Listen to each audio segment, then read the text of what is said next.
Alors, on a déjà plus d'une quarantaine de personnes qui sont connectées. Donc, on va commencer tranquillement. Écoute, David, je te laisse. Déjà, je suis ravie de t'accueillir sur ma chaîne YouTube. Vraiment ravie de faire ce live avec toi. On va répondre à toutes les questions. Sachant qu'on a reçu quand même plus d'une cinquantaine de questions. N'hésitez pas d'ailleurs à mettre directement dans le chat vos questions pour qu'on puisse y répondre avec David. Et puis, on est ravis de faire ce live avec vous. En tout cas, merci à toutes les personnes là qui se connectent. Je vois que ça arrive. Et puis, je vais laisser David se présenter. Ok. Eh ben, bonjour à tous, bonjour à toutes. Je m'appelle David, j'ai une chaîne YouTube qui s'appelle L'Orme Vert. Je suis naturopathe de formation. J'ai fini mes études il y a un petit paquet d'années maintenant, puisque c'était en 98, 1998, et oui. Et, euh, et on a suivi le même enseignement avec un petit décalage, puisqu'on a Coralie et moi, on a été formés par Robert Masson. Et puis, on a fait d'autres choses chacun, ce qui est le cas de beaucoup de naturopathes. On a généralement une base, et puis ensuite, sur cette base, on va ajouter d'autres choses en fonction de nos sensibilités. Voilà. Donc, moi, j'ai fait plein de choses, de la médecine énergétique, un peu de médecine chinoise, et puis voilà, c'est déjà pas mal. C'est déjà pas mal. Et tu es aussi concepteur de produits naturels. Ah oui, c'est vrai. Oui, c'est vrai. Je Oui, me c'est ça. permets de le préciser. Et oui, j'ai créé une société de vente de compléments alimentaires il y a pas mal d'années, puisque ça s'est fait au tout début en 1999.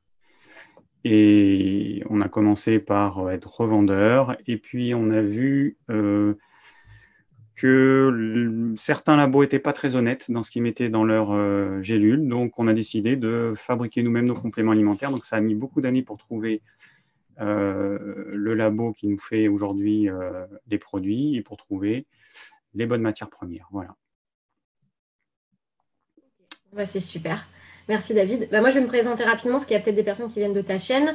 Donc moi, je suis Coralie, je suis naturopathe spécialisée dans les troubles digestifs chroniques. Donc j'accompagne toutes les personnes qui ont de la colopathie, intestin irritable, maladie de Crohn, RCH, donc rectocolite hémorragique, et puis aussi tout ce qui va être lié à l'estomac. Donc je me suis spécialisée là-dedans depuis maintenant 2 ans. Pourquoi cette spécialisation? Parce que ça me plaît. En fait, j'ai eu énormément de personnes tout au début quand j'ai commencé qui avaient des problèmes digestifs. Ça m'a donné envie de creuser le sujet. Et donc, aujourd'hui, je me suis vraiment spécialisée là-dedans. J'ai une chaîne YouTube également. Et puis après, j'ai un compte également Instagram. Donc, voilà un petit peu pour les présentations. J'ai différents programmes en ligne. Et après, je fais des consultations en one-to-one. Voilà, écoutez, en tout cas, merci beaucoup pour toutes les personnes qui arrivent encore. N'hésitez pas à poser vos questions dans le chat. Et puis comme ça, on va pouvoir y répondre. Alors, juste David, il y a déjà des questions. Est-ce que tu peux donner le nom de ton laboratoire, s'il te plaît? Ouais, ça s'appelle Digiform, DJFORM, et le site digiform.fr, djform.fr. Je pense qu'on mettra le lien Oui. dans la vidéo, dans le replay, tout ça. Voilà. Okay. Ah bah oui, voilà. Oui, c'est vrai que j'ai oublié que je pouvais taper aussi. Je pouvais répondre. Je ne suis pas handicapé. Non, mon ordinateur, il est un peu loin. Ah, j'aurais dû prendre un clavier sans fil, j'y ai pas pensé. Bon, en tout cas, on espère que vous êtes en forme pour ce live. Nous, on l'est. Donc, on a hâte de répondre à vos questions et toujours en rire, parce que le but, c'est aussi de passer un bon moment. Donc, on espère que vous allez passer, en tout cas, un bon moment avec nous. Nous, on l'espère. Donc, on va commencer par quelques questions déjà alors moi, j'ai reçu sur les réseaux sociaux. On va ouvrir le bal. Alors, j'ai reçu énormément de questions sur tout ce qui était troubles digestifs, mais pas que. Alors, voilà. Donc, je vais commencer avec la première question. Alors, quel est votre avis sur l'argile verte et l'huile de ricin en utilisation externe? Est-ce que David, tu veux commencer à répondre à cette question? Bah, ça va être assez simple. L'huile de ricin, j'ai appris à l'utiliser, sauf que je ne l'ai jamais utilisé, que je n'ai pas d'expérience. Donc, D'accord. du coup, je ne peux pas trop donner d'avis. L'argile Ok. verte, en revanche, c'est quelque chose qui est utilisé depuis toujours. Et alors, ça dépend des types de problèmes. Bon, ça fait partie des bases des traitements naturels en naturopathie. Seul petit truc, c'est que les gens n'ont pas conscience que ce n'est pas un masque de beauté qu'on se fait, c'est un cataplasme. Et du coup, il faut en mettre entre un demi-centimètre et 1 centimètre pour que ce soit efficace. Il ne faut pas en mettre juste un petit peu comme on le ferait avec un masque pour le visage. et il faut l'enlever simplement un peu avant que ça craquelle.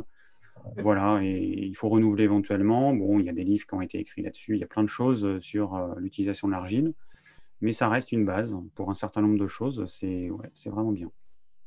Super. Alors moi, du coup, je vais juste apporter le complément sur l'huile de ricin, parce que je pense que les femmes, on l'utilise beaucoup. L'huile de ricin, on va l'utiliser notamment pour la pousse, pour fortifier les ongles et les cils, ainsi que les sourcils. Donc, pour les femmes, ça va être intéressant, par exemple, qui ont de la perte, de la perte au niveau des sourcils ou des cils ou même des ongles, d'en mettre en fait, et d'en mettre quasiment tous les jours, donc matin et soir, par exemple. Donc au niveau de la base ici et au niveau des cils, c'est un fortifiant. Et puis ça nourrit bien aussi l'huile de ricin, donc ça va être intéressant plutôt pour ces propriétés-là. Voilà, pour apporter le petit complément. Ben, c'est très bien parce que très sincèrement, Tu te je l'ai fais pas jamais des utilisé petits pour ça. bains, des bains d'huile de sourcil avec de l'huile de Non, ricin non, moi, l'utilisation que je connais, c'est celle de cataplasme à l'huile de ricin avec une bouillotte ou quelque chose de chaud sur, ça peut être pour les femmes qui ont des douleurs prémenstruelles ou ça peut être pour des douleurs au niveau intestinal. Voilà. Ouais. Alors, justement, tu parles des syndromes des ovaires, des syndromes prémenstruels. La question aussi que j'ai reçue, c'est que faire avec un SOPK?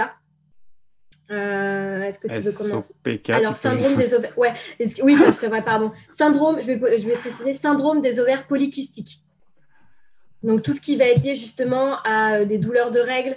On va avoir aussi, ça peut être de la perte de cheveux.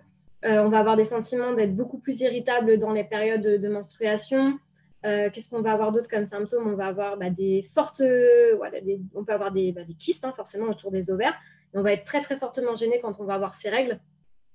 Donc on va avoir pas mal de ce genre de symptômes quand on a atteint de syndrome des ovaires polykystiques. Est-ce que toi tu as des choses à dire par rapport à ça, David?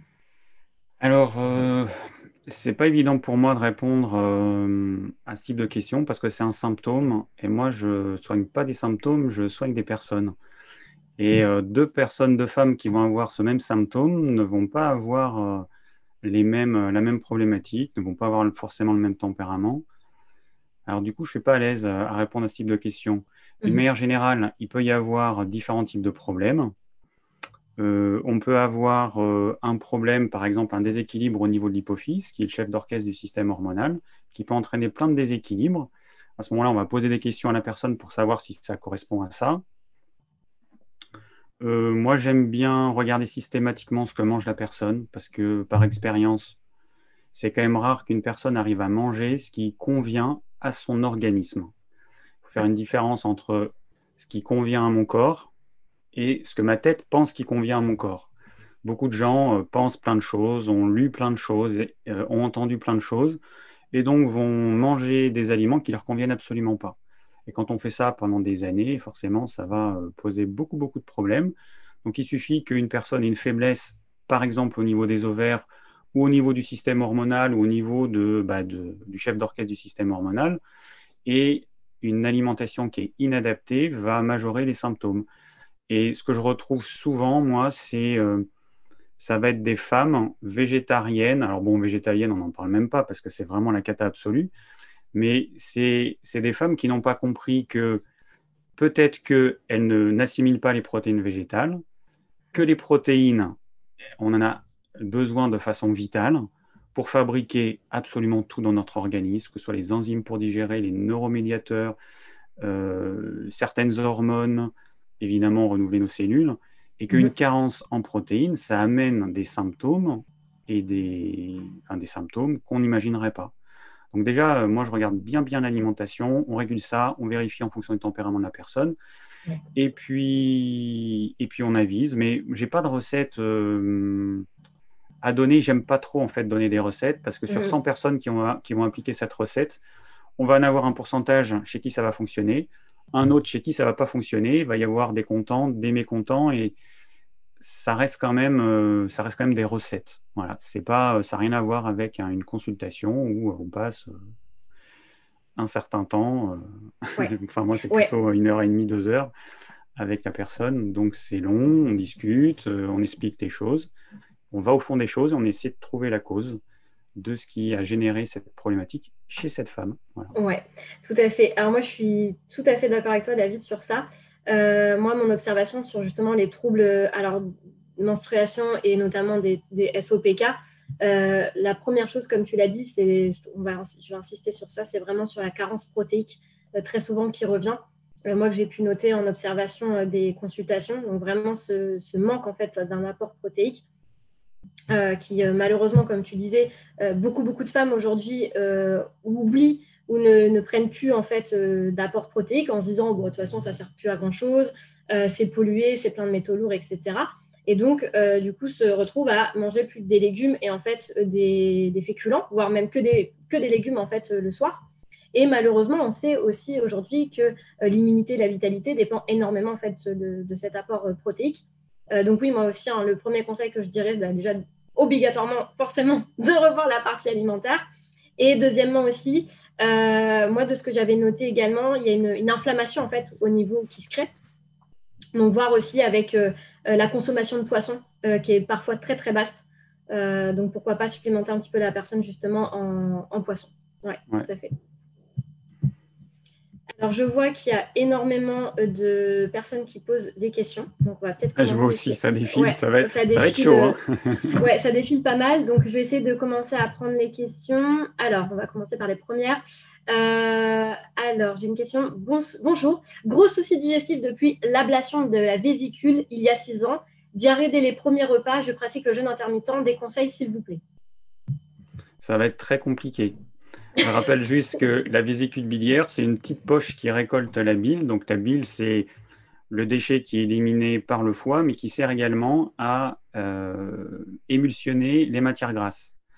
Donc ce qui se passe, c'est simple, c'est que cette petite poche, elle se remplit. Et puis quand on mange un repas qui contient du gras, quand le bol alimentaire arrive dans l'intestin grêle, et ben, cette poche, elle se vide, et donc le gras, il va être transformé en toutes petites gouttelettes. C'est ce qu'on appelle une émulsion.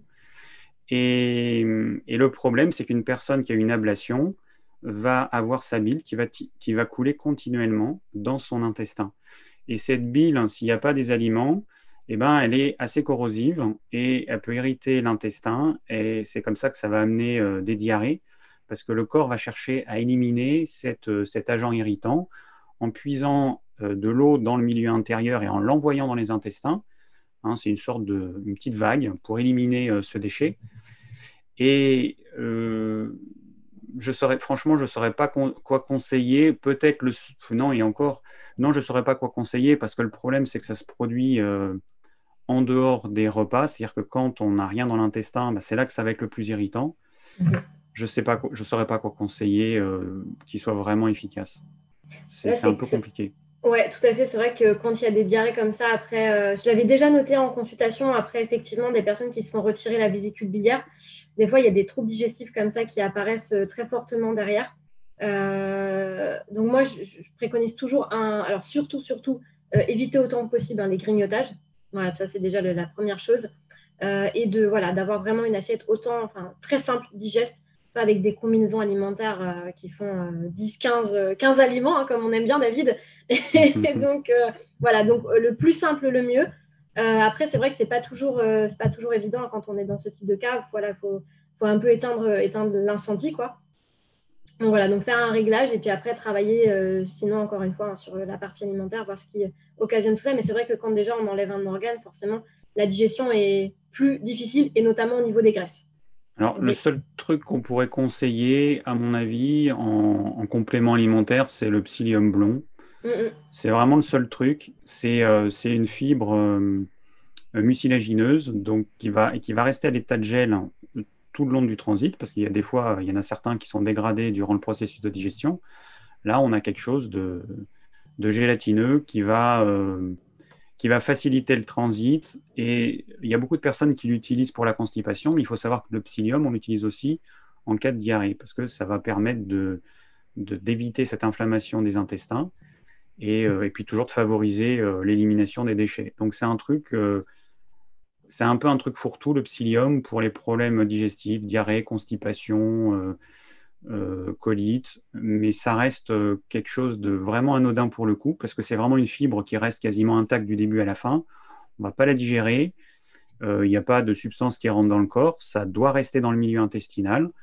Et puis, ça fait son job. Voilà, c'est du gel qui passe tranquillement. Ouais, complètement. Je suis tout à fait d'accord avec toi, David, sur ça. C'est vrai que le psyllium peut être pour tout ce qui va être diarrhée ou justement trop de constipation, donc ça va aider et soulager. Ouais. Et par contre, bien prendre le psyllium blond, comme tu le disais.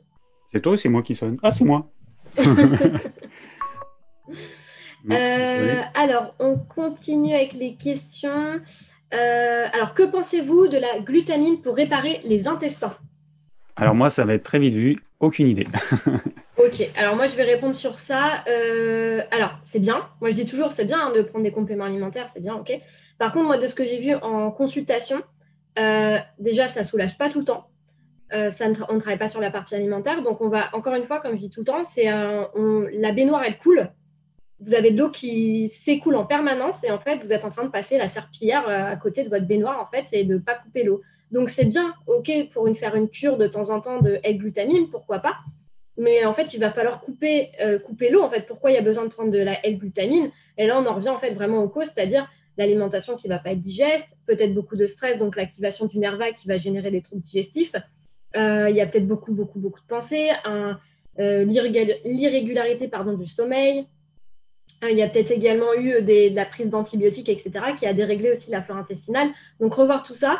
Et moi, je dis toujours, voilà, adapter vraiment l'alimentation, faire une assiette simple et digeste et autant que possible supprimer vraiment les grignotages. Donc, la L-glutamine, oui, pourquoi pas, pendant un temps, mais encore une fois, on n'est pas sur quelque chose. Moi, je dis toujours, les compléments alimentaires, c'est pas une béquille. Hein. Voilà, ça aide pendant un temps. Je pense que tu vas être d'accord avec moi, David, sur ça. Ça va aider et soutenir pendant un temps, parce des fois, on en a besoin. Mais par contre, on n'est pas là à se dire, quel complément je peux prendre quand j'ai cette pathologie? La question à se poser, c'est qu'est-ce que je fais dans mon quotidien qui me génère des troubles digestifs ou qui me génère de l'inflammation ou qui me génère de l'arthrose, des maux de tête, etc. Je pense que tu es plutôt d'accord avec moi sur ça. Je suis tout à fait d'accord. Alors, la glutamine, ça fait partie des trucs que j'aime pas parce que c'est pas quelque chose de naturel. Les gens pensent que c'est naturel parce que c'est un acide aminé, donc ouais, on se dit c'est naturel. Bon, moi, quand je vais chez mon marchand de légumes, mon boucher, je lui demande de la glutamine, il va pas m'en donner, ça n'existe pas dans la nature.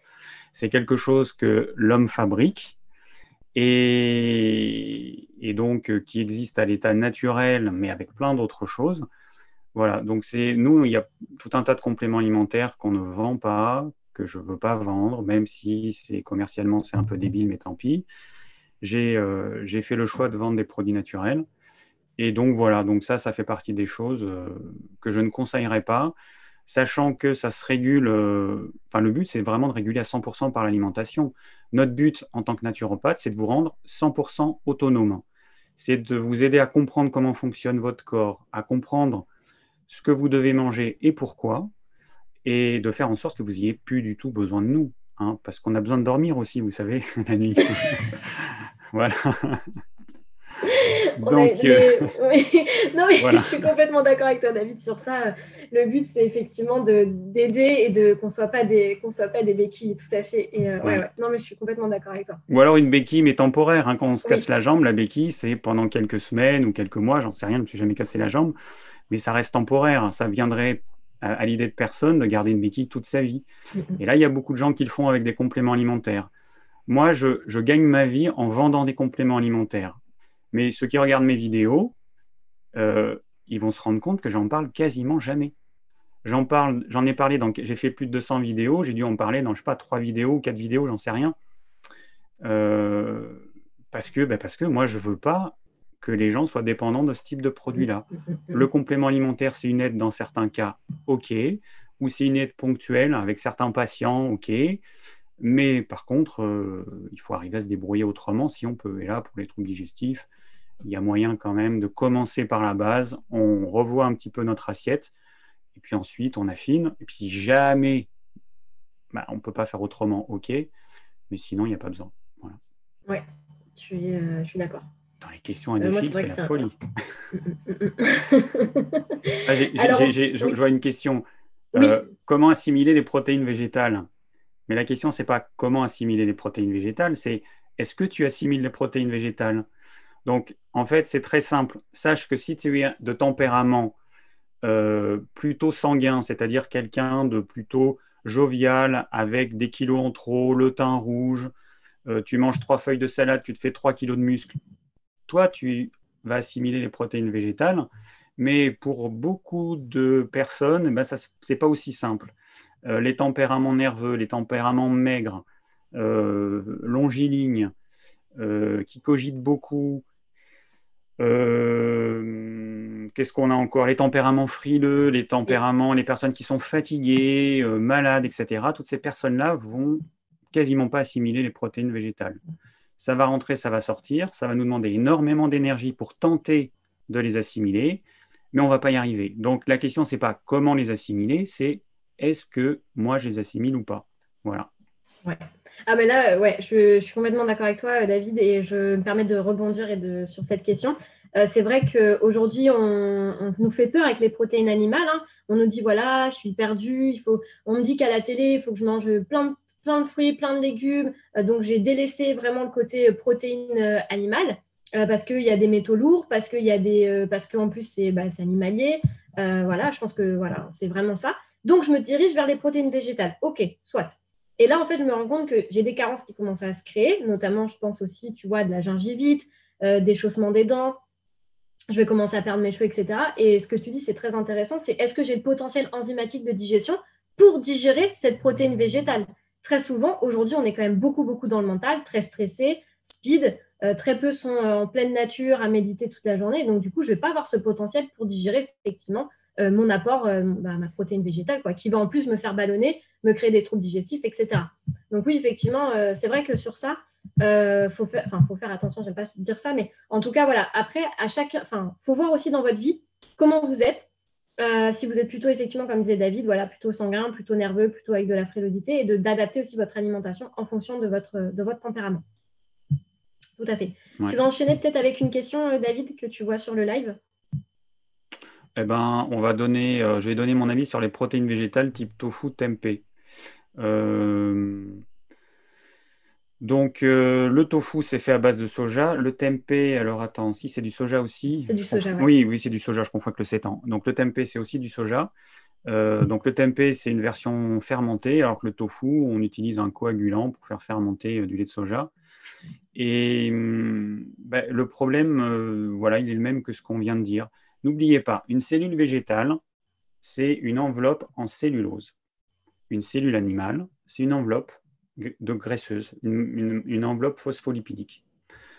Nous sommes, enzymatiquement parlant, nous sommes faits pour digérer les cellules animales. On peut facilement casser cette membrane lipidique, il n'y a aucun problème. Par contre, pour casser cette membrane de cellulose et atteindre les protéines végétales qui y a à l'intérieur, là, c'est une autre affaire. Donc, il peut y avoir autant de pourcentage de protéines végétales dans un aliment comme le tempeh qui est assez riche, mais si vous assimilez 0 de 10 000%, ça fait toujours 0 à la fin. Donc, ce sont des aliments qui sont concentrés en protéines végétales, mais encore une fois, est-ce que vous allez les assimiler? En plus, je trouve que c'est cher. Il y a des trucs, moi j'ai vu en magasin bio le tempeh, mais c'est hors de prix. Quand je vois des trucs à 15 ou 20 euros le kilo, vous allez chez un éleveur, un bon éleveur qui fait de la qualité, on en trouve sur Internet, on peut acheter des colis de 5 ou 10 kilos. En France, on a la chance d'avoir plein de petits producteurs qui font vraiment des produits de qualité. Dirigez-vous vers ça plutôt que d'aller vers des produits qui, certains, sont des produits industriels. Vous avez du tofu nature qui est un produit transformé. Et ensuite, vous avez toutes les saucisses et les machins à base de tofu qui sont des produits ultra transformés. Est-ce que c'est ça, en fait, l'avenir? Enfin, je pense que c'est ça l'avenir de l'alimentation industrielle. On va aller vers les protéines végétales, vers des produits ultra transformés à base de soja, à base de pois. Oui, c'est l'avenir, mais moi, en tout cas, j'ai pas envie de consommer ça. Donc, c'est l'avenir pour comment dire, la populace ou la majorité, non, la masse, voilà, c'est ça que je voulais dire. C'est l'avenir pour la masse des gens qui vont se laisser embobiner par les pubs et par tout ce qu'on va entendre dans les médias, le plan national santé, et puis tout ce que vous voulez. Mais il n'empêche que ça va être un problème, c'est-à-dire qu'on va se diriger vers des produits ultra transformés qui vont entraîner plein de problèmes de santé. Et moi, je ne veux pas ça. Voilà. Ouais, non mais alors moi Je suis encore une fois d'accord avec toi, David. C'est vrai que mon constat aussi, c'est qu'il y a beaucoup de gens qui disent voilà, ça coûte cher le bio, on ne peut pas manger bio, etc. Mais en fait, quand on regarde les produits qui sont vendus, je ne vais pas critiquer le bio, hein, mais quand on regarde les produits, effectivement, comme tu dis, transformés, soja, tofu, tempeh, etc., ça coûte extrêmement cher. Moi, je déconseille ce type d'alimentation. Mais par contre, si vous prenez des légumes biologiques dans un magasin bio, ça va peut-être être un tout petit peu plus cher, et encore quoique que la grande surface. Mais en fait, si vous ne prenez pas d'autres produits comme ça transformés par les grands groupes, eh bien, en fait, ça vous reviendra moins cher au niveau du panier. Donc, pour moi, c'est vrai que c'est un peu, ouais, comme disait David, c'est vrai qu'il faut faire vraiment attention à ce qu'on consomme. Toujours des produits plutôt bruts. Et c'est vrai qu'on a la chance en France d'avoir plein de producteurs. Voilà, donc vraiment de vous intéresser à ce que vous achetez au niveau des producteurs, au niveau de nos fermes. Voilà, vraiment faire cet effort de comprendre aussi d'où ça vient, comment ça a été traité, etc. Donc, ouais, tout à fait.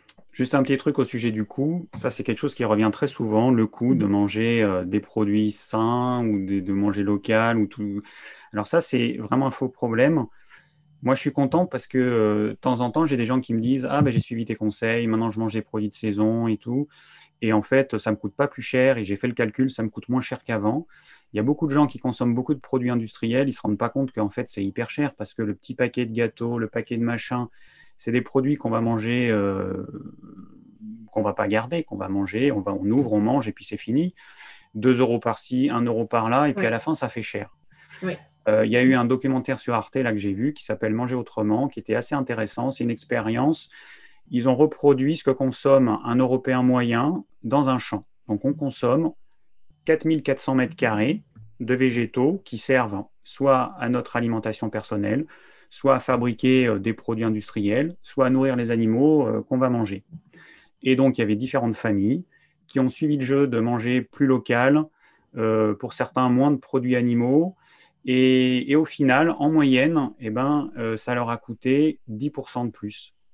Alors bon, vous regardez combien vous dépensez. Est-ce que vous êtes prêt à dépenser 10% de plus pour vous, pour faire vivre des petits producteurs, pour éviter de bousiller la planète?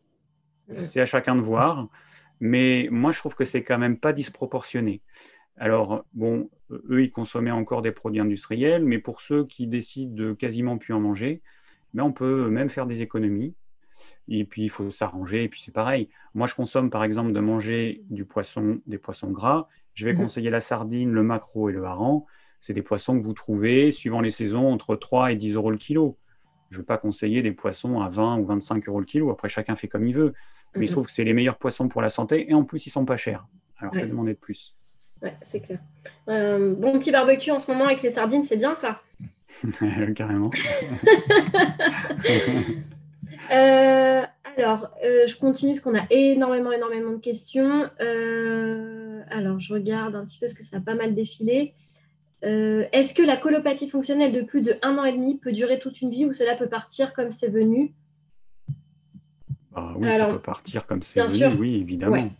Heureusement d'ailleurs, parce que moi je le vois clairement donc, avec les personnes que j'ai accompagnées, c'est la colopathie, c'est pas parce qu'on vous la diagnostique que vous allez rester à vie. Très souvent, c'est le discours qu'on vous donne quand vous êtes diagnostiqué. On vous dit, bon, de toute façon, c'est soit dans votre tête et on peut rien pour vous, donc rentrez chez vous. Donc après, je suis pas là encore une fois pour critiquer, mais c'est vrai que souvent, moi, c'est ce discours-là qu'on me donne. Alors, première chose, non, vous n'allez pas vivre ça à vie à partir du moment où on pose les bonnes actions. Et là, encore une fois, qu'est-ce qui fait que votre tube digestif se soit enflammé à un moment donné? Est-ce que c'est par la prise aussi d'antibiotiques par rapport à notamment des traitements pour l'acné ou parce que vous avez été beaucoup malade avec des troubles ORL chroniques? Et donc là, vous avez dû prendre des antibiotiques qui vous ont détérioré la flore intestinale et qui ont pu, après, générer de la colopathie fonctionnelle, ou est-ce que c'est parce que vous mangez beaucoup trop de fibres, pas assez de protéines? Est-ce que voilà, il y a tout un travail à faire sur la partie alimentaire en cas de colopathie, et aussi ce qui se passe, est-ce que c'est plutôt une Formule 1 là-dedans ou est-ce que c'est un petit cheval? Donc voilà, en fait, il y a toutes ces choses-là à revoir. Mais pour moi, non, vous êtes, heureusement, vous n'êtes pas condamné à vivre avec la colopathie toute la vie. Donc toi, je ne sais pas, David, si tu as eu déjà des personnes que tu as accompagnées sur la colopathie ou des retours. La colopathie, c'est quand même un mot fourre-tout. Hein. Ça veut dire, en gros, ça fonctionne, votre digestion ne fonctionne pas correctement. Vous êtes au stade qu'on appelle fonctionnel, c'est-à-dire c'est un dysfonctionnement. Il n'y a pas de lésion, il n'y a pas de choses graves, on va dire. C'est juste un dysfonctionnement. Mais bon, ça se régule très bien, en fait. Hein. Ça, c'est vraiment pas un problème. Autant il y a des choses qui sont quand même assez compliquées. Mais bon, ce qu'on appelle la colopathie fonctionnelle, c'est juste que pour arriver à réguler ça, il faut déjà être capable de dire à une personne ce qui, a priori, lui convient le mieux, ou la guider. Moi, ce que je fais pas mal en consultation, parce que j'ai quand même pas la science infuse et puis je suis pas voyant, c'est que j'explique aux gens comment ils peuvent faire et je leur demande de faire des tests. Par exemple, quelqu'un qui aime bien tel aliment, enfin tel aliment au petit déjeuner, et a priori, il peut y avoir un problème dans plusieurs aliments, plutôt que de tout supprimer, je dis à la personne, bah écoute, tu prenais du pain avec, je sais pas moi, avec un autre truc, du pain, du beurre et je sais pas quoi. Tu vas remplacer le pain par du riz. Et puis tu vas voir ce que ça donne. Et, ou alors, donc tu remplaces le pain par du riz, tu vois ce que ça donne par exemple. Ou alors autre chose, tu prends un seul aliment et puis tu ajoutes les autres aliments que tu as l'habitude de manger. Donc par exemple, tu prends tu commences par manger que du riz. Ensuite, tu vas rajouter, je ne sais pas moi ce que les personnes pouvaient manger qui posait problème, je ne sais pas moi, des amandes par exemple. Tu vas rajouter le lendemain riz plus amandes et puis après un autre truc que la personne mangeait. Et en faisant ça, en fait, ça permet à la personne de tester parce que nous, on ne peut pas savoir forcément ce qui pose problème. On se rend compte qu'en majorité, il y a tel ou tel aliment qui pose problème, mais ce n'est pas systématique. Et le but, c'est pas non plus de priver les gens de tout. Alors évidemment, c'est facile. Hein. Tu prends tout ce qui peut poser problème, tu le supprimes. La personne, elle n'aura plus grand chose à manger, mais elle va bien digérer au moins. Mais Oui. non, c'est pas ça le but. Le but, c'est quand même d'arriver à faire en sorte que ce qu'on conseille à la personne, elle puisse le faire toute sa vie. Moi, je dis aux gens, est-ce que Oui. ce que je vous conseille, est-ce que vous allez être capable de le suivre pendant 10 ans, par exemple? Voilà. Si la personne, elle trouve que c'est pas tenable, et ben, du coup, on adapte et voilà. Donc, Oui. ça se régule bien. Franchement, bon, Oui, oui, oui. c'est pas un Ouais, non, problème. complètement. Et c'est vrai que tu as raison sur ça, insister sur le fait que une alimentation, quand vous allez voir un naturopathe, en fait, c'est vraiment un réglage, je vais dire, à vie, quoi, quasiment, parce qu'en fait, on n'est pas là juste pour faire, oh, ben, on part sur 3 mois ou 6 mois de réglage alimentaire, et puis, bon, bah, dès que les troubles, ils ont disparu, on revient sur l'ancienne alimentation. Donc, c'est vrai que tu as raison, David, de le préciser, mais on part vraiment sur quelque chose une alimentation de croisière, je veux dire. Donc, voilà, on part sur du long terme. Est-ce que tu avais une question, David, auquel tu as envie de répondre? Il y a plein de questions qui peuvent. Il y a plein de questions simples. C'est vrai que, enfin, pour nous, ça paraît simple, mais je me rends compte que pour les gens, c'est des interrogations. Alors, une question ouais, que j'avais vue qui pourra intéresser, je pense, d'autres personnes. Combien et comment boire et quand? Ça, c'est quelque chose qui revient souvent parce qu'on entend tout et son contraire. Alors, euh, il faut comprendre comment fonctionne la digestion pour pouvoir répondre à cette question. Donc, je vais vous expliquer très simplement. Vous mangez un repas. Ce repas, il va rester dans votre estomac. Pendant 1 heure, il ne va pas se passer grand-chose. Vous n'allez pas avoir de production d'acide chlorhydrique, il ne se passe rien. Il y a des gens qui me disent non, c'est pas vrai. Ben, bon, eh ben, je dis vous avez qu'à vous faire vomir. Vous mangez, vous vous faites vomir et vous verrez bien. Il n'y a aucune différence de goût. Alors moi, je le sais pas pour moi parce que je l'ai fait, parce que j'ai travaillé avec des boulimiques qui se font vomir. Et les boulimiques qui se font vomir savent parfaitement que s'ils vomissent suffisamment rapidement après leur repas, il n'y aura aucune acidité, il n'y aura aucun impact au niveau des dents, au niveau de brûlure de l'œsophage. Et eux, ils le savent très bien qu'il n'y a aucun acide chlorhydrique. En fait, notre estomac il contient une petite quantité d'acidité quand on est à jeun. C'est comme une poche de papier qui est froissée. Et puis, à mesure qu'on va manger, cette poche, elle va s'allonger, elle va se dilater. Donc, pendant la première heure, il ne se passe rien dans l'estomac. Ensuite, on va avoir une production d'acide chlorhydrique qui va augmenter de plus en plus. On va avoir une production d'enzymes qui servent à digérer. Et on va avoir un pic à peu près au bout de 3 heures après le début du repas.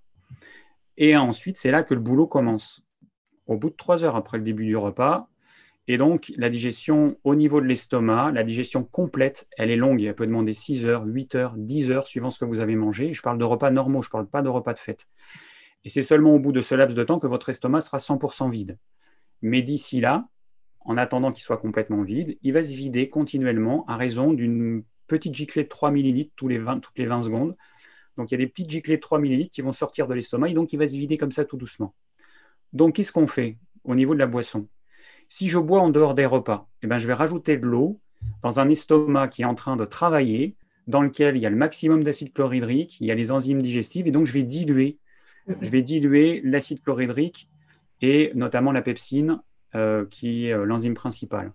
Et donc, en faisant ça, je vais faire remonter le pH et la pepsine, elle devient inactive parce qu'elle ne fonctionne qu'avec un pH très bas entre 1,5 et 2. Donc, boire en dehors des repas, c'est le meilleur moyen de ralentir la digestion. Si vous buvez des grandes gorgées en dehors des repas, un verre entier, vous allez diluer vos acides et le corps, il va devoir reproduire de l'acide chlorhydrique pour à nouveau avoir un pH suffisamment bas. Donc, quand boire? Eh ben, avant le repas, pendant le repas, à la fin du repas. Vous pouvez boire une tisane, ce que vous voulez. Vous buvez en fonction de votre soif. Si jamais, après le repas dans l'après-midi, là, par exemple, moi, j'ai mangé à midi, mon estomac, il n'est pas encore vide, je bois un petit peu, je bois par petites gorgées parce que j'ai soif, parce qu'on parle, ça nous assèche la bouche. Donc, OK, on boit un petit peu. Mais le but, ce n'est pas de ne pas boire du tout en dehors des repas. Si vous avez soif, que vous n'avez pas bu suffisamment pendant le repas, ou alors parce qu'il fait chaud, vous avez fait du sport, etc., vous allez boire des petites quantités en fonction de votre soif, mais pas plus. Mais surtout, pas de grandes quantités comme ça d'un coup. En dehors des repas, c'est vraiment la pire chose à faire. Voilà. Oui, non, mais complètement d'accord avec toi, David. Et c'est vrai qu'on n'en parle pas assez, mais les personnes justement qui font un repas et qui après prennent beaucoup, beaucoup d'eau, ça vient vraiment, c'est ça, diluer les sucs gastriques, diluer le travail de l'estomac. Et donc, pour éviter ça, voilà. Moi, je dis toujours, buvez à votre soif. Aujourd'hui, on nous bassine un peu en disant, voilà, il faut boire 1,5 litre d'eau par jour. Pour moi, c'est complètement aberrant de dire ça. Dans le sens, alors je ne parle pas des personnes qui ont des problèmes rénaux, etc., ou des sportifs, mais par exemple, pour des personnes qui vont, voilà, déjà mal digérées, qui vont se forcer à prendre de l'eau, elles vont voir en fait tout de suite, de toute façon, il y a juste besoin de vous observer, vous allez voir que vous prenez une tisane après avoir mangé ou 2 heures après, vous allez vous sentir, il y a des personnes qui vont se sentir lourdes, qui vont dire mais c'est bizarre, ça me reste sur l'estomac, alors pourtant c'est qu'un liquide, parce qu'en fait vous êtes en plein travail digestif et l'estomac il ne peut pas gérer ça en même temps, donc vous avez le sentiment voilà, de ballonner, de ne pas être bien, d'avoir des lourdeurs au niveau de l'estomac. Donc pour moi, voilà, on s'écoute, on boit sa soif et puis voilà, on peut boire aussi en mangeant, surtout si par exemple des fois on mange et puis qu'on a un truc qui est avalé un peu de travers, forcément on ne va pas se dire non, non, je ne bois pas, on va boire quand même pour faire passer la gorgée. Donc oui, tout à fait, tout à fait. Et ça, je pense que c'est une vraie question. Et puis les choses, elles sont bien faites, c'est que l'estomac, il a une forme un peu de haricot et vous avez une partie haute qui va retenir les aliments solides parce que l'estomac, c'est quand même un truc qui est comprimé comme ça. Ce n'est pas une poche ouverte. Hein. Imaginez un sachet en papier et les aliments qui tombent, au début, ils vont rester sur la partie haute. Et puis à mesure que ça va se dilater, que le poids va augmenter de cette masse d'aliments, ils vont tomber. Mais au début, les aliments vont rester en haut et c'est ce qui va permettre à la salive de faire son travail sur les glucides complexes, donc pain, pâtes, riz, pommes de terre. Les liquides, par la gravité, eux, ils vont aller jusqu'en bas de l'estomac, ils vont commencer déjà à sortir de l'estomac. Donc, les choses sont vraiment bien faites. Franchement, elles sont bien faites, mais il faut juste comprendre comment fonctionne la physiologie digestive. Et on est en 2020 et on trouve encore plein d'articles pseudo-scientifiques ou je ne sais pas quoi, où c'est vraiment n'importe quoi qui est dit. Mais vraiment, n'importe quoi. Voilà, je ne sais pas en dire plus. Ne nous étalons pas trop sur ce sujet. Mais voilà. Oui, je comprends tout à fait. Je suis assez d'accord, vraiment d'accord avec toi sur ça. Alors, on va essayer de continuer parce que je vois qu'il y a énormément de questions. Alors, il y a une question qui revient beaucoup aussi par rapport aux gastrites. Voilà, j'ai le syndrome de l'intestin irritable et une gastrite, du RGO, notamment avec des migraines. Que faire? Voilà, il y a pas mal de personnes qui ont des remontées acides du RGO également. Alors, que faire en cas de gastrite et de RGO? Qu'est-ce qu'on peut faire? Alors vas-y, David, je te laisse intervenir. Donc, le reflux gastro-œsophagien, c'est juste le signe qu'on mange des choses que notre estomac n'arrive pas à digérer. Ce qu'il faut comprendre, c'est que si jamais je mets dans mon estomac un aliment qu'il n'arrive pas ou qu'il a du mal à digérer, mon corps, comme c'est déjà à l'intérieur de mon corps, il n'a pas d'autre choix que de faire le max pour digérer cet aliment. Supposons que je digère mal le pain. C'est assez fréquent, des gens qui mangent du pain et qui ont des acidités après. Eh ben, mon corps, il va produire plus d'acide chlorhydrique pour tenter de digérer cet aliment qui est par nature indigeste pour moi. Donc, on commence par supprimer certains aliments qui nous posent problème, faire attention aux combinaisons alimentaires. Par expérience, les sucres complexes, farine notamment, et les sucres simples, le sucre qu'on a par exemple dans un gâteau, ça pose problème. On a l'acidité avec les glucides complexes, pain, patrie, pommes de terre, donc typiquement tomates et pâtes, ça pose problème. C'est une constatation, hein, c'est pas une théorie, c'est juste une constatation. La personne, elle mange des pâtes avec de la sauce tomate, elle a un reflux, on lui dit, bah, vous continuez à manger vos pâtes, vous mangez la tomate et vous voyez ce qui se donne, ce qui se passe. Il n'y a plus de reflux, bah, on saura que c'était la tomate qui posait problème parce que la tomate, avec son acidité, va neutraliser l'action de la salive. Les pâtes ne seront plus prédigérées par la salive. Donc, du coup, l'estomac il va essayer de compenser ça en produisant une masse importante d'acide chlorhydrique. Et donc, il ne va jamais y arriver. Donc, un reflux gastro-œsophagien, c'est vraiment le signe que vous mangez des choses que votre corps n'arrive pas à digérer. Et encore une fois, il n'y a pas d'aliments universel. Alors, on sait qu'il y a des choses qui posent problème, mais il pourrait y avoir quelque chose qui vous pose problème, mais qui ne pose pas problème aux voisins. Voilà. Ouais. Ouais, non, pour rebondir sur ce que tu dis, c'est vrai que c'est exactement ça, c'est-à-dire que le corps ne digère plus, ne peut plus digérer au niveau de ce qu'on lui donne. Et puis après, il y a aussi beaucoup l'excès alimentaire dans les gastrites, moi, que j'ai pu remarquer en consultation. C'est-à-dire les gens qui vont manger beaucoup plus que ce qu'ils devraient. Ou notamment aussi de se dire, voilà, oh, bah, j'ai encore, oh, bah, c'est pas grave, je vais reprendre, j'ai pas fini mon assiette, donc je me force. Mais un peu l'idée de se dire, voilà, il faut finir son assiette. Donc ça, j'ai observé ça aussi des personnes qui, pas ne le faisant pas exprès, mais voilà, mangent énormément. Ça les dilate aussi beaucoup l'estomac. Et puis encore une fois aussi, n'oublions pas dans les RGO aussi, ce qui revient énormément, vous avez la prise de café et notamment aussi de grignotage, hein, qui malheureusement, le pauvre petit estomac qui n'en peut plus, il est au bout du gouffre, au bout du suicide. Donc il faut l'aider aussi à changer ce type d'aliment et voilà, vraiment plutôt avoir encore une fois une alimentation digeste. Et pourquoi pas aussi, dans les cas de RGO, faire une petite infusion de camomille romaine pour soulager l'estomac. Je ne sais pas ce que tu en penses, David. Ouais. Les tisanes, c'est un bon truc. Ce qui est pas mal dans les tisanes, c'est que déjà, c'est une boisson chaude. Pour les personnes qui ont un feu digestif un peu faible, ça va faire déjà beaucoup de bien. Il y a une autre chose toute bête qu'on peut utiliser, c'est une bouillotte. Les personnes qui ont vraiment du mal à digérer, la bouillotte, en fait, il faut comprendre que l'estomac, il doit être suffisamment chaud pour que les réactions biochimiques se fassent. Et il suffit qu'il y ait 1 degré de moins pour que la réaction, elle se fasse en 1 heure ou 2 heures de plus, ce qui est quand même énorme pour une digestion qui prend quelques heures. Donc, la bouillotte, c'est de la chaleur qu'on apporte directement à l'estomac, c'est de l'énergie qu'on économise, nous, pour la digestion. Donc, c'est un truc qui marche excessivement bien. Et la bouillotte, on peut la mettre à l'estomac. Il y a des personnes aussi qui vont avoir un mieux s'ils la mettent au niveau des pieds. Ne pas manger quand on a froid, ça c'est hyper important. Voilà. Au sujet du grignotage, juste pour comprendre.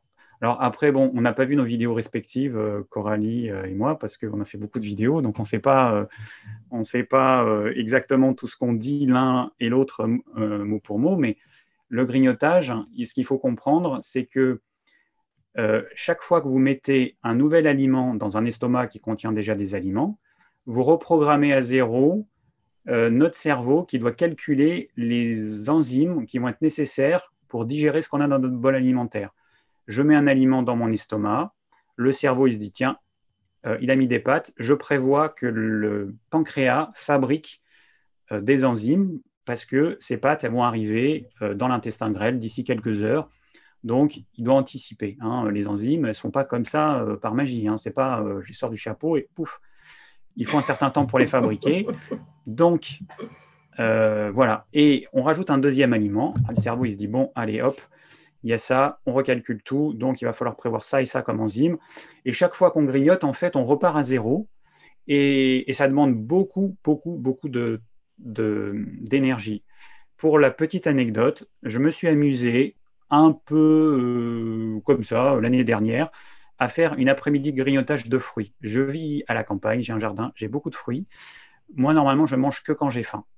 Et puis là, je sais pas, il faisait chaud, enfin peu importe. En tout cas, de midi jusqu'au soir, j'ai mangé des fruits toute la journée, un grignotage. On pourrait se dire les fruits, ça se digère vite et tout. Mais le soir, j'étais pas bien, comme si j'avais grignoté des saloperies, enfin des cochonneries, des barres chocolatées ou ce que vous voulez. J'étais pas bien. Et j'ai vraiment pris conscience que le grignotage, quel que soit l'aliment, c'est un vrai problème. Même que des fruits. C'était que des fruits. On peut se dire des fruits, c'est quoi? C'est de l'eau, du sucre? Non. Un fruit, c'est un aliment qui contient tout un tas de macronutriments, que les protéines elles varient suivant les végétaux. Alors, il y a peu de protéines dans un fruit, on est autour de 0,1%, il n'y a pas grand-chose, mais il y en a quand même, et ça demande quand même un travail au corps pour prévoir les enzymes qui serviront à digérer tout ça. Voilà. Ouais. Ouais, je suis complètement d'accord avec toi. Et c'est vrai que les fruits, on en parle aujourd'hui, la télé nous dit manger 5 fruits et légumes par jour. Hein, c'est bien de dire ça. Par contre, derrière, en fait, on a des gens qui se disent pour ma santé, il vaut mieux que je mange effectivement plein de légumes. Donc, je me retrouve avec des assiettes entières que de légumes cuits. Et comme tu dis, et plein de fruits. Voilà. Donc, j'ai plus d'apport protéique, j'ai plus rien. Et malheureusement, en plus, dans les fruits, comme tu dis, voilà, il y a très peu de protéines, beaucoup de sucre. Et derrière, qu'est-ce que je fabrique? Je fabrique un petit foie gras. Voilà, donc on n'oublie pas, on n'est pas des oies, hein, donc on ne fabrique pas du foie gras. Non, mais pour Noël, c'est pas mal. Pour Noël, voilà. Mais voilà, c'est un peu tôt là encore, on rentre dans l'été. Donc c'est vrai que moi, je l'ai observé à la suite d'un de mes ateliers que j'avais donné, une dame qui m'avait dit, voilà, j'étais frugivoriste pendant 3 ans, aucun problème, rien du tout. Et puis 3 ans après, elle s'est retrouvée à faire une hépatocytose, hein, donc ce qu'on appelle un foie gras, comme les oies, parce que en fait, elle consommait tous les jours voilà, des fruits en fait. Donc c'est pour ça que c'est pas, en fait, comme dit David, c'est vrai que tout aliment, même considéré sain par la société, consommé à outrance, il va devenir nocif en fait pour les intestins, pour l'estomac, pour le corps, pour la vitalité, pour l'immunité. Mais c'est pareil pour tous les aliments, les oléagineux, la protéine, la salade, enfin tout ce qu'on a en fait voilà, dans la nature. Où, voilà, ça c'est vrai que sur ça il faut faire extrêmement attention. Ouais, et juste pour finir là-dessus, il n'y a aucun aliment santé par excellence, idéal, parfait. On voit beaucoup sur YouTube des vidéos, les 5 aliments antioxydants, minceurs, tout ce que vous voulez. On peut croire du coup qu'il y a des aliments qui sont au-dessus des autres, ce qui n'est pas du tout le cas. Il y a des personnes qui conseillent le gingembre, le curcuma à tout va. Ok, ils font ce qu'ils veulent, mais une alimentation, c'est pas ça. Une alimentation, c'est des choses variées déjà. Donc manger la même chose tout le temps, toute l'année, ça n'a pas trop de sens. Et il ne faut pas oublier qu'on n'a pas besoin d'aller à trifouiller les oies, chercher des aliments qui viennent de loin pour avoir des bons nutriments. Nous, on a des plantes qui ne sont pas utilisées dans l'alimentation. Il y a par exemple la sarriette, qui est une plante qui est peu utilisée, pas forcément connue, qui ressemble un peu au thym, mais avec un parfum, je dirais même plus fort, qui a des vertus adaptogènes, qui a plein de vertus intéressantes, qui poussent chez nous. Et puis on a le thym, on a le romarin, on a plein de choses en fait qui ont plein de vertus. Et on va chercher des super aliments qui viennent de loin. Il y a des modes qui se font et se défont. Mais l'alimentation, c'est pas ça, hein. C'est l'alimentation, c'est qu'est-ce que je mets au quotidien dans mon assiette en fonction des besoins réels de mon corps. C'est pas les petits trucs, il n'y a rien qui soit vraiment un super aliment, ça n'existe pas. Et il n'y a pas d'aliment meilleur que d'autres. Il y a des gens qui peuvent croire que le fruit, c'est l'aliment par excellence. Là, j'ai vu dans les commentaires hein, le mot, toujours pareil, le même mot, quand on parle de viande et de protéines animales, il y a le mot cadavre qui vient. C'est vraiment je réfléchis parce que des fois, je dis des choses, mais c'est vraiment, on va dire, c'est du n'importe quoi, un cadavre. Bon. Voilà, Que après, c'est dire? vrai, ouais, non, c'est vrai que sur ça, voilà, c'est vrai que ce que dit David, il faut faire attention. à tout ça, hein, sur les protéines animales, on nous culpabilise par rapport. C'est vrai, hein, je comprends tout à fait on va se tourner de plus en plus vers une société où on va consommer des protéines végétales, mais c'est comme ce que tu disais au début du live, c'est-à-dire on ne va pas prendre d'aliments protéines végétales transformés. Donc déjà, on va se diriger plus vers des protéines brutes végétales, type pois chiches et autres. Mais encore une fois, moi, je précise encore une fois l'importance d'avoir un système digestif qui est capable de digérer. Parce que le nombre de personnes qui me disent, voilà, je supporte plus la souffrance des animaux, moi je comprends tout à fait, hein. Mais est-ce qu'aujourd'hui, avec le mode de vie que vous avez, est-ce que potentiellement vous pouvez digérer ça? Et si vous courez dans les transports, bon là actuellement il y a le confinement, donc voilà, mais si vous êtes d'une manière très speed, à mal dormir, que vous n'avez pas été allaité étant bébé, en plus de ça, que vous courez après la montre, vous faites 2 heures de transport aller-retour, vous êtes sur Paris, vous êtes stressé, les impôts, il faut aller chercher le chien, il faut aller chercher les enfants, machin, etc. Donc ça turbine tout le temps là-haut. Votre système digestif, il va être... non, il va pas le faire en fait, hein. Il va vous dire, par contre, moi les gars, ciao, vous bossez sans moi. Donc voilà. Donc c'est vrai que la protéine animale, moi de ce que je constate dans les troubles digestifs, c'est que c'est beaucoup plus digeste. Et quand on réintègre ça, vous me dites, ça va quand même déjà mieux, je ballonne moins, etc. Donc voilà. Après, c'est vrai que voilà, chacun fait comme il veut aussi, après avec sa conscience et tout. Nous, on est là aussi pour vous donner des conseils par rapport à ce qu'on voit, ce qu'on observe. Mais voilà, après, chacun est libre de faire ce qu'il veut. Oui, exactement. Juste petite réponse à Juju 2POM. Vous avez des pseudos, certains, la folie. Pour la tisane, je pense que le mieux est de prendre, par exemple, vers 17-18 heures. Si vous avez mangé le midi, le corps aura digéré le bol alimentaire. Ça dépend complètement de ce que vous avez mangé. Si c'est un repas normal, non. L'estomac ne sera pas vide. Comment voir que votre estomac est vide? Faites un jeûne. Faites un jeûne et découvrez cette sensation d'un estomac vraiment vide. Et là, vous saurez ce qu'est un estomac vide. Moi, je pratique le jeûne intermittent depuis bientôt 3 ans. Je fais un repas par jour. Je peux vous dire que je sais ce que c'est qu'un estomac qui est vraiment vide. Avant, je mangeais comme tout le monde, 3 repas par jour. Enfin, comme tout le monde, certains en font 5, hein, à 10 heures et au goûter. Bon, je mangeais, mais mon estomac, en fait, il n'était pas vide. Hein, il n'était pas vide, je suis désolé, il n'était pas vide à 17-18 heures, loin de là, même à 19 heures, même à 20 heures. Donc, si tu prends une tisane à ce moment-là, tu vas diluer, diluer tes sucs digestifs alors que ta digestion elle est encore en train de se poursuivre. Ça n'a pas de sens en fait.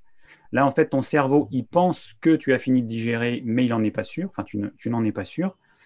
Ce serait bien si on avait une petite caméra pour voir où en est notre niveau, une petite jauge, tu sais, pour voir où en est notre niveau de notre estomac. Ce qui est dommage, c'est qu'on ne soit plus capable de le voir. Un animal, il est quand même capable de voir s'il a faim ou s'il n'a pas faim. Oui. Il est capable de manger l'alimentation qui lui est adaptée. Un humain, c'est beaucoup plus compliqué parce qu'il a le cerveau qui va parasiter les informations qui viennent de notre corps. Ce serait quand même bien qu'on soit capable de dire, là, mon estomac, il est complètement vide.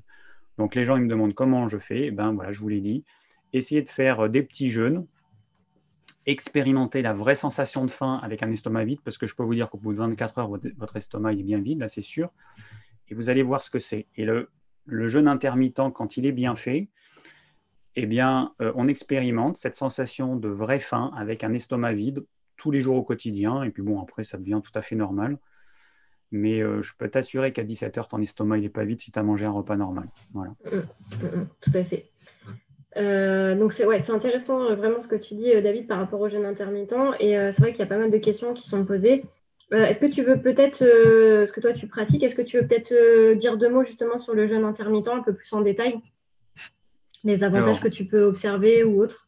Ouais, alors en résumé, j'ai décidé du jour au lendemain de faire le jeûne intermittent. Donc au départ, on avait commencé par faire des petits jeûnes durant l'été. Et puis le jeûne intermittent, j'en avais jamais entendu parler il y a 3 ans. Le nom, je ne le connaissais même pas. Et en regardant des vidéos sur YouTube, j'ai vu ce que c'était. Et je me suis dit, ah bah tiens, on va s'y mettre. Mon conjoint et moi, on s'est mis au jeûne intermittent ensemble en septembre 2018. 17, putain. 2017. Et vite. En 2017. Oui, ça va faire 3 ans là. Et on a décidé de faire un repas par jour, ce que je ne conseille pas parce que ça a été vraiment compliqué. On est passé par des phases de fringales, des indigestions à non plus finir. Bon, moi je conseille plutôt de faire 2 repas. Mais le problème que je vois beaucoup avec le jeûne intermittent, c'est des personnes qui disent je ne mange pas pendant 16 heures, je vais manger pendant 8 heures, donc c'est ce qu'on appelle le jeûne intermittent 16-8, c'est le plus pratiqué, mais des personnes qui vont manger leur deuxième repas alors que leur premier repas il est encore en cours de digestion. Parce que comme je vous ai expliqué tout à l'heure, si vous commencez à manger à midi, vous finissez vers midi et demi, 1 heure. Ensuite, la digestion elle va prendre un certain nombre d'heures, 6 heures, 8 heures, 10 heures, ça dépend de ce que vous avez mangé à midi. Mais c'est assez long et du coup, il y a 9 chances sur 10 pour qu'à 19 heures, par exemple, quand vous allez manger le soir, là, votre estomac ne soit pas encore vide. Donc, vous allez mettre des aliments en état de digestion zéro avec des aliments en état de digestion à, je ne sais pas, 80-90%. Et ça, c'est un problème. Moi, je conseille plutôt de faire un jeûne intermittent que je jugerais intelligent, c'est-à-dire de ne pas tenir compte de ce 8-16, ça n'a pas trop de sens. Plutôt de manger un premier repas, d'attendre que vous ayez vraiment digéré votre repas au niveau de l'estomac et de prendre votre deuxième repas. À ce sujet-là, il y a un chercheur américain qui s'appelle Walter Longo qui étudie depuis pas mal d'années le jeûne et le jeûne intermittent. Et lui, il le déconseille en fait. Le jeûne intermittent, il le déconseille parce qu'il s'est rendu compte qu'il n'y avait pas de bénéfice santé. Il y a beaucoup de choses qui sont dites qui sont fausses. Le problème des études qui sont faites sur le jeûne intermittent, ouais, mais c'est le cas. Le problème des études qui sont faites sur le jeûne intermittent, c'est que ce sont des études très courtes, de 3 à 6 mois en moyenne. On n'a pas d'études sur plusieurs années. Et 3 à 6 mois, c'est même pas le temps qu'il faut pour le corps s'adapte. Moi, il m'aura fallu entre 1 an, plutôt 1 an et demi pour que mon corps s'adapte vraiment au jeûne intermittent, alors que j'y suis allé à l'arrache, au forceps, avec un repas par jour coûte que coûte, sauf exception évidemment. Et voilà, donc ce scientifique américain, lui, il déconseille le jeûne intermittent. Et ça va plus dans le sens de ce que j'ai tendance à penser, plutôt que de faire un jeûne intermittent un peu en mode robot, c'est-à-dire j'applique à la lettre ce que j'ai lu, je ne mange pas pendant 16 heures, je mange pendant 8 heures, même si je n'ai pas digéré mon repas précédent, eh ben, on passe plutôt à un mode intelligent. On s'en fout que ce soit 12 heures de jeûne, 14 heures, 16 heures. Ça n'a strictement aucune importance. Mais on mange quand on a faim. C'est bête de dire ça. Aujourd'hui, en 2020, on est obligé de dire aux gens, mangez quand vous avez faim. Si vous n'avez pas faim, votre corps n'est pas prêt à recevoir des aliments, donc ne mangez pas. Voilà. Ouais, complètement. Et c'est vrai que tu as raison de préciser sur ça parce qu'en fait, il y a aussi la faim. Comme tu disais, c'est un peu dur de voir, nous, chez les humains, quand est-ce qu'on a faim ou pas faim, mais il y a beaucoup aussi chez les femmes, notamment, moi, j'ai vu des faims qui sont dues à l'ennui. C'est-à-dire que je m'ennuie, je ne suis pas remplie dans mon travail, je me sens triste, je ne me sens pas bien, mon conjoint avec qui ça ne va pas du tout. Et donc, je vais me réfugier dans l'alimentation. Donc, en fait, je vais, par ennui, manger, croire que j'ai faim aussi. Je ressens un petit trou dans l'estomac, etc. Je vais l'associer à de la faim, alors que ça n'est pas de la faim. Et c'est pareil aussi, je précise sur ça, parce que je pense que David, toi, tu as pu l'observer aussi en consultation, mais des personnes qui disent « Ah, mais vers 10h, 11h, je ressens comme un petit trou, comme s'il fallait que je mange, etc. » Moi, encore une fois, je précise, c'est normal de ressentir ça. Enfin, c'est normal. C'est pas normal si ça vous gêne et que ça vous brûle et que vous êtes plié en deux. Mais là, la pire chose qu'on puisse faire, en fait, sur l'estomac, c'est de remettre un aliment alors qu'il est en train de vidanger et digérer. Donc, on va laisser vraiment cette période, en fait, pour qu'il digère. Et aussi, ce que je voulais vous préciser, c'est que très souvent aussi, dans les cas de colopathie d'intestin irritable, il y a déjà aussi un problème de digestion au niveau de l'estomac. Moi, c'est ce que je vois aussi. L'estomac ne vidange pas. Et derrière, en fait, il y a de la fermentation, putréfaction, etc., qui est créée par les enzymes, en fait, au niveau du tube digestif. Et donc, on va se retrouver, effectivement, à pas digérer. Et puis, en fait, au fur et à mesure où ça avance, des années, on va avoir des symptômes qui vont apparaître. Donc, voilà, bien faire attention à tout ça. Et j'ai perdu le fil de ma phrase, donc je ne sais plus ce que je voulais dire. Mais voilà, pour rebondir, c'est ce que je veux dire, David. Ouais, je suis vraiment d'accord sur ça avec même le jeûne intermittent et le fait aussi qu'il faut vraiment aussi s'écouter et de pas manger, de vraiment manger en conscience aussi et de prendre le temps, s'il vous plaît, de mastiquer. Parce que alors, je vois des gens, c'est expéditif, c'est 5 minutes, 10 minutes à table. Hop, j'arrive, hop, j'avale tout. Et je pars de table, voire même pire, je mange en marchant. Alors ça, j'en vois de plus, maintenant on n'en voit plus trop, mais quand j'étais en centre-ville et que je bossais sur l'île Centre, je voyais entre midi et deux des gens qui achetaient un sandwich à la boulangerie et qui étaient en train de faire du shopping et je mange le sandwich en marchant, etc. Alors là, si vous voulez ballonner dans tous les sens, ça c'est le meilleur moyen. Moi je vous dis, faites ça, vous êtes sûr que vous allez ballonner un petit peu, voire même beaucoup. Ouais, juste petite remarque au sujet de la faim. Il n'y a pas une faim, il y a plusieurs faims. Donc, on peut avoir faim parce que notre estomac est vide et que notre corps nous demande de rajouter des aliments. On peut avoir faim parce qu'on a une hypoglycémie, c'est ce qu'on appelle l'hypoglycémie réactionnelle après avoir mangé des choses sucrées ou à indice glycémique élevé. Donc, c'est le cas du petit déjeuner français avec un jus de fruits à indice glycémique très élevé, avec de la confiture à indice glycémique très élevé, avec du pain blanc à indice glycémique très élevé. Donc, le petit déjeuner à la française, c'est génial, ou les céréales petit déjeuner pour enfants qui ne sont pas des céréales, ce sont des bonbons. On a transformé le bonbon par céréales, mais ce sont des bonbons qu'on donne à nos enfants. Donc, hypoglycémie réactionnelle, parce qu'on a le taux de sucre qui augmente très vite. Le corps, il va produire de l'insuline pour faire baisser ce taux de sucre, mais il produit trop d'insuline parce que ce n'est pas physiologique d'avoir autant de sucre. Donc, on est en hypoglycémie. Donc, ensuite, le corps, il produit de l'adrénaline et ou du cortisol pour refaire monter le taux de sucre. Et puis, voilà. Donc, cette faim qu'on appelle l'hypoglycémie réactionnelle, c'est une faim qui est le signe d'un repas précédent qui n'était vraiment pas adapté. On peut avoir une faim parce qu'on est en carence en certains nutriments. On peut avoir faim de protéines, avoir faim de magnésium, avoir faim de je ne sais pas quoi. On peut avoir une faim émotionnelle, comme tu as parlé. On peut s'ennuyer et du coup ressentir un vide qu'on va combler par de la nourriture. La faim, c'est vraiment quelque chose de très, très complexe. Il y a du physique, du psychique, de l'émotionnel. Donc, tout ça pour dire qu'il n'y a pas une fin. Voilà. Oui, complètement, complètement. On va arriver bientôt à la fin de ce live. David, je te laisse choisir la dernière question. On va clôturer. Alors, déjà, je m'excuse pour toutes les personnes parce que je vois que ça a énormément défilé au niveau des questions.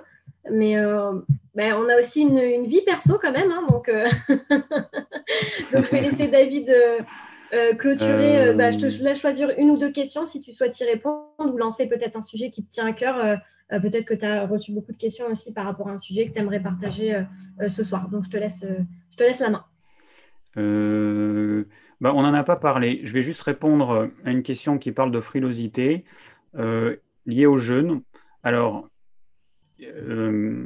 quand vous jeûnez, effectivement, il y a de la frilosité qui vient. C'est tout à fait normal. Votre corps, il va économiser l'énergie. La frilosité, elle vient. Et du coup, moi, je trouve que c'est super agréable de jeûner en plein été quand il fait super chaud. Parce que là, il peut faire 35 degrés. T'es trop bien quand tu jeûnes. T'as pas froid. En hiver, c'est un peu plus difficile, mais du coup, moi, j'ai du mal à jeûner en été parce qu'il y a plein de fruits partout et je suis trop gourmand. Mais voilà, donc la frilosité, c'est tout à fait normal. Alors, il y a quelqu'un qui parle de douche froide. Moi, je pratique la douche froide depuis un peu plus de 2 ans. Donc, je me fais une petite douche froide matin et soir. La douche froide du matin, c'est pour avoir les bénéfices de la douche froide. Et le soir, c'est pour me laver avant d'aller au lit, parce que je ne conçois pas les choses autrement. Donc, voilà. Mais du coup, je prends quand même une douche froide le soir, parce que j'aurais pu dire matin douche froide et le soir douche chaude. Oui. Mais je me suis dit non. On va continuer la douche froide à 100%. Alors, donc moi, j'ai cette expérience. Je suis un tempérament à la base, tempérament nerveux, mi-nerveux, mi-bilieux. Plutôt frileux quand je suis pas en pleine forme. Et on peut se dire, la douche froide, surtout pas pour quelqu'un qui est frileux. Si, justement, parce que tu vas obliger ton organisme à l'épuiser dans ses ressources pour s'adapter à cette douche froide qui ne dure pas très longtemps. Quand on va commencer quelques dizaines de secondes. On n'est pas obligé de mettre du froid à 100%, on peut mettre du froid avec un peu d'eau chaude. Et puis progressivement, on va rajouter plus d'eau froide et puis on va plutôt enlever de l'eau chaude. Et on va augmenter la durée. Juste un petit truc, quand vous prenez une douche froide, le test, c'est à l'issue de votre douche froide, si vous ressentez de la frilosité, on peut ressentir un froid à l'intérieur. C'est bizarre comme sensation. Moi, je l'ai fait parce que j'ai voulu faire des douches froides trop longues et l'année dernière, et je ressentais une frilosité à l'intérieur. C'est vraiment bizarre comme sensation. Là, la douche froide a été trop longue. Trop longue. Il vaut mieux que ce soit froid et court plutôt que tiède et long. Voilà, en gros. Donc, vous pouvez faire du froid, mais court. Il faut que, à l'issue de votre douche froide, vous ressentiez de la chaleur. Il y a des gens qui grelottent. Trop long. C'est trop long. Donc, la douche froide, c'est un super truc. Moi, j'en parle, j'ai fait quelques vidéos dessus parce que j'ai vraiment voulu, dans tout ce que je fais, mon but, c'est d'avoir une vraie expérience sur le long terme. Jeûne intermittent pendant 1 mois, ça n'a aucun intérêt. À moins d'1 an, ça n'a aucun intérêt. La douche froide, c'est pareil. Moi, j'ai eu une jeune fille qui m'a dit, j'ai testé le jeûne intermittent pendant 3 jours, j'ai senti des trucs bizarres, j'ai arrêté parce que ça ne me convient pas. Je lui dis, mais t'as rien testé. Attends, c'est n'importe quoi. Tu peux pas tester en 3 jours le jeûne intermittent, c'est stupide. Bon, et donc la douche froide, l'intérêt aussi, c'est de voir ce qui se passe en fonction des saisons, donc au moins 1 an, parce qu'évidemment, en été, trop facile, hein, l'eau, elle nous paraît chaude. Hein. Quoique, j'ai un ami qui a testé et il en a un peu bavé l'été dernier, alors que moi, l'eau, je la trouvais tiède et lui, il grelottait et tout. Enfin bon. Donc, à chacun d'adapter la douche froide à son état du moment, hein, mais c'est vraiment un super truc. Franchement, c'est un super truc. Moi, je l'utilise aujourd'hui. La raison principale pour laquelle j'utilise la douche froide, c'est mon café du matin. Ça réveille. Un booster. C'est la folie. C'est vraiment la raison principale. Après, il y a plein de bénéfices santé, immunitaires et tout ce que vous voulez. Ok, il y a plein de bénéfices extraordinaires. Pas extraordinaires, non. Bénéfices intéressants. Mais moi, c'est mon café du matin. Je me lève, j'ai la tête dans le cul, pour ne pas être grossier. Je me prends une douche froide. Trop bien. Voilà. Et là, je peux commencer ma journée. Bon, voilà. Donc, je ferme la parenthèse sur la douche froide. Mais bon, comme on n'avait pas parlé de ça, et je me suis dit, ça peut être sympa d'en parler. Bon, super. Eh ben, écoute, alors moi, je vais juste conclure avec, pareil, une question. Alors, je me permets juste de reparcourir un petit peu les questions. Alors, je vois que ça parle de cystite à la fin des repas, des questions. Et je vois notamment, on me pose la question aussi sur les ball cakes. Alors, je vais terminer sur ça parce que j'ai eu beaucoup de questions, notamment aussi sur Instagram. Donc, les ball cakes, pour information, en général, moi, de ce que j'ai vu, c'est que vous mettez du lait végétal, vous mettez des flocons d'avoine ou de sarrasin ou autre. Et puis, il y a un œuf en général dedans. Donc, il y a un liant, de la farine. Et puis, on fait chauffer tout ça au micro-ondes.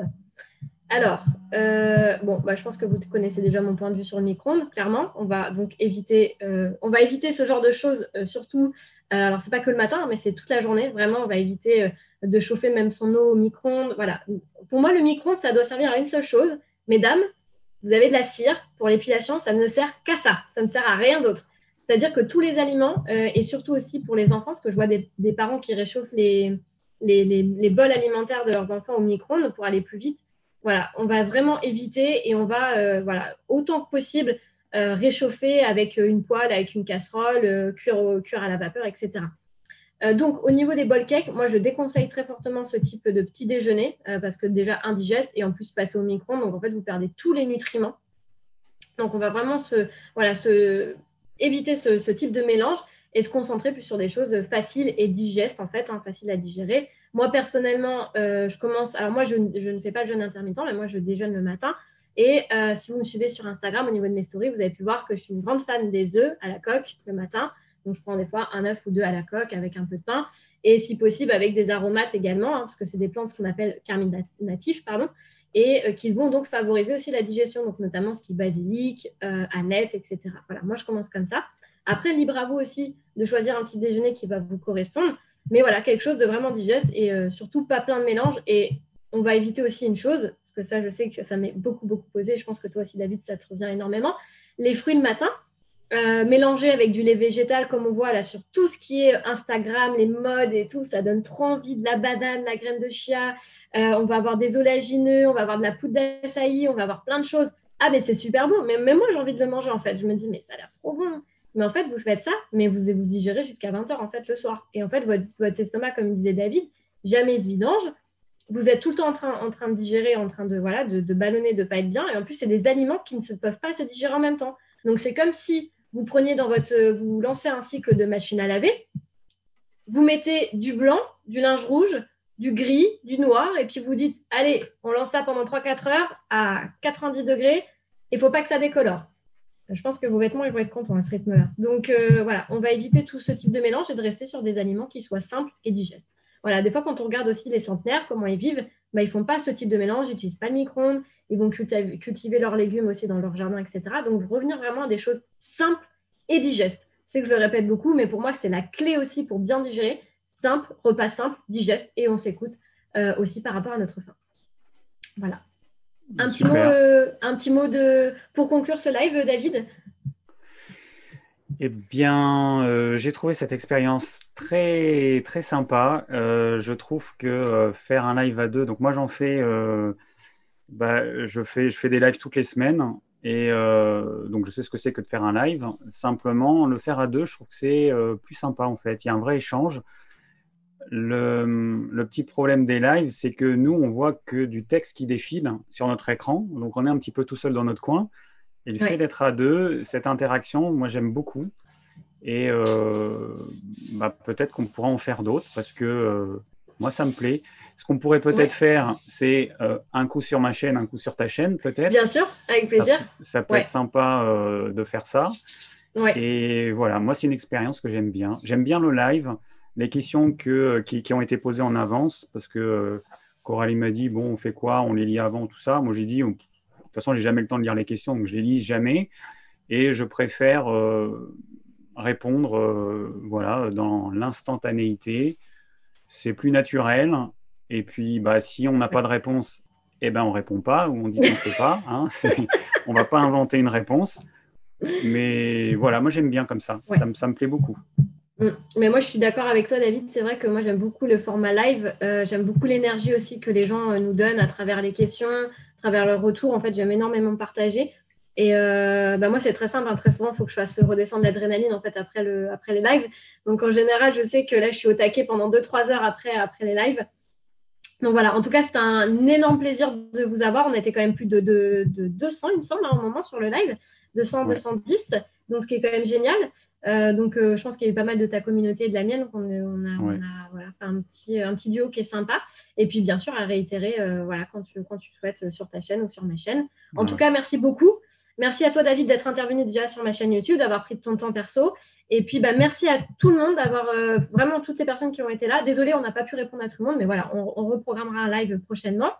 Et puis, prenez soin de vous surtout pendant cette période si particulière. Prenez soin de vous, de vos proches. Profitez-en aussi pour vous ressourcer, vous voilà, recentrer sur vous. C'est aussi pour ça qu'on vit actuellement aussi le confinement. Donc voilà, essayez aussi de vous recentrer sur vous, voilà, de prendre soin de vous et pourquoi pas tester le jeûne intermittent ou même une journée de jeûne. Voilà, ça peut être intéressant. Soyons fous, une journée de jeûne.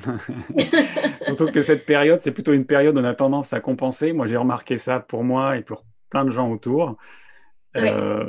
Et moi, je me laisse volontiers dans la compensation. On s'est fait des petits repas de gaufres ou de choses comme ça qu'on fait quand même très, très rarement.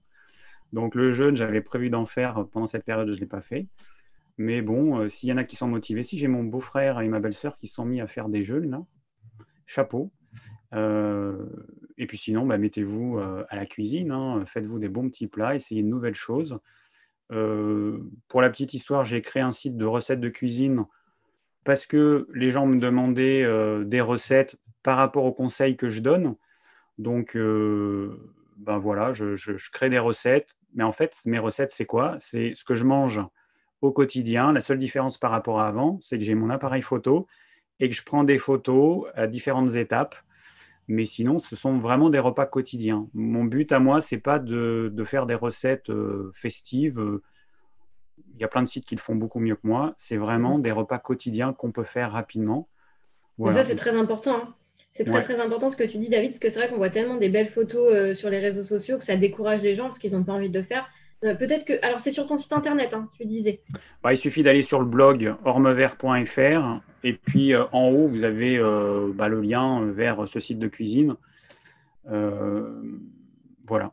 Et oui, bon, c'est un truc que je n'avais pas prévu de faire. Et puis bon, de fil en aiguille, les gens qui me demandent un peu toujours la même chose, des recettes, des trucs. On me demande quand est-ce que tu fais un livre de recettes. Je réponds, c'est pas demain la veille parce que j'ai pas le temps.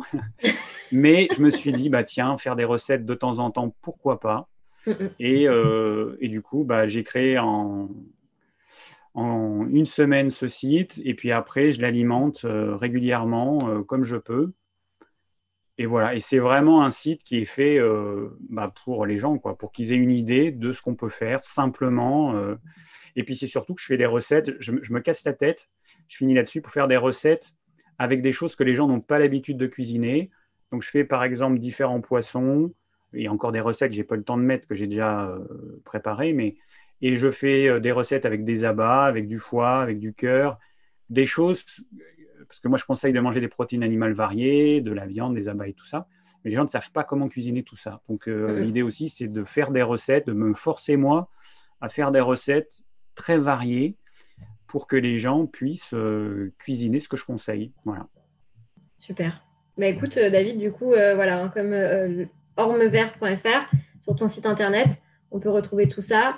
Et Ouais. puis, en tout cas, c'était avec grand plaisir. Là, il y a plein de commentaires très positifs, hein, donc, bah, merci à vous. Merci pour l'échange. Et puis, bah, nous, on clôture ce live. Très belle soirée à vous tous, en tout cas. Bonne soirée à vous tous. Et puis merci d'avoir été aussi nombreux ce soir. Ouais, merci à vous. Et puis, bah, à très vite. Ciao!